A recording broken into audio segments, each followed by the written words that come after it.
February 1956. In the heart of New York, Operation Big City was underway. A Ford Mercury, specially adapted with a hidden exhaust pipe, pumped out bacteria onto the streets of Manhattan.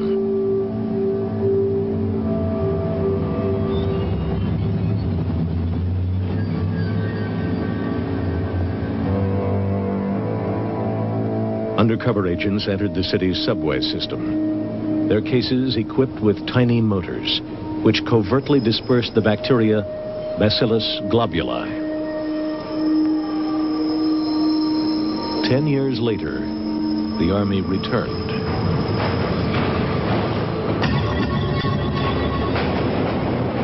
Light bulbs filled with bacteria were dropped in front of trains and down ventilation shafts to test how far the bacteria would spread through the subway system.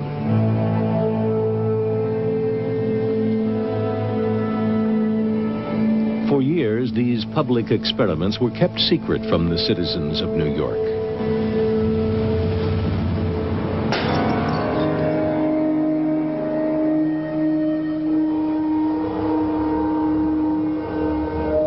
The Army faithfully filmed its own experiments.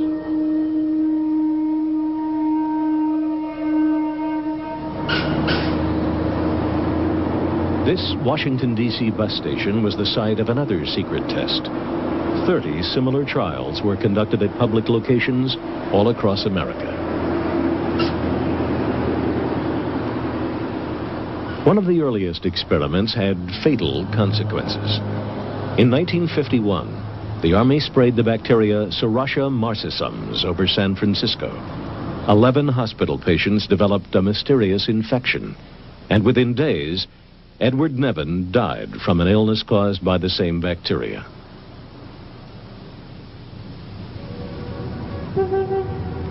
In 1953, CIA employee Frank Olson leaped through his bedroom window on the 10th floor of this New York hotel.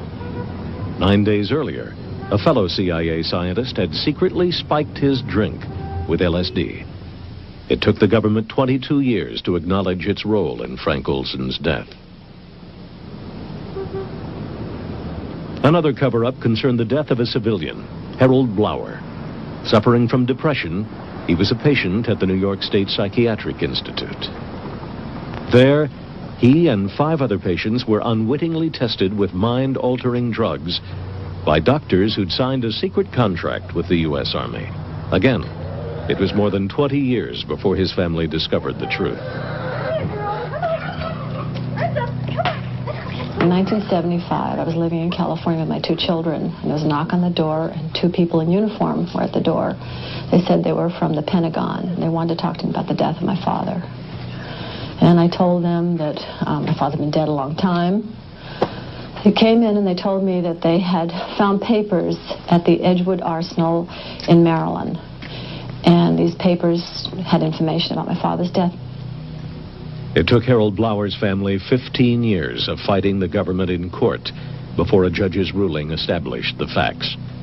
On January 8, 1953, between 9:53 and 9:57 a.m., my father was injected with 450 milligrams, or 6.47 milligrams kilograms of body weight of EA1298. According to the drug study notes, at 9:57, my father became very restless and had to be restrained by the nurse. He began sweating profusely and flailing his arms wildly.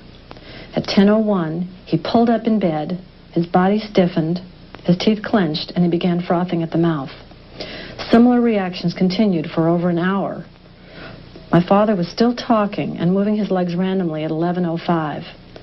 Finally, at about 1.5 hours after the injection had begun, my father lapsed into a coma. He was pronounced dead at 12:15 p.m.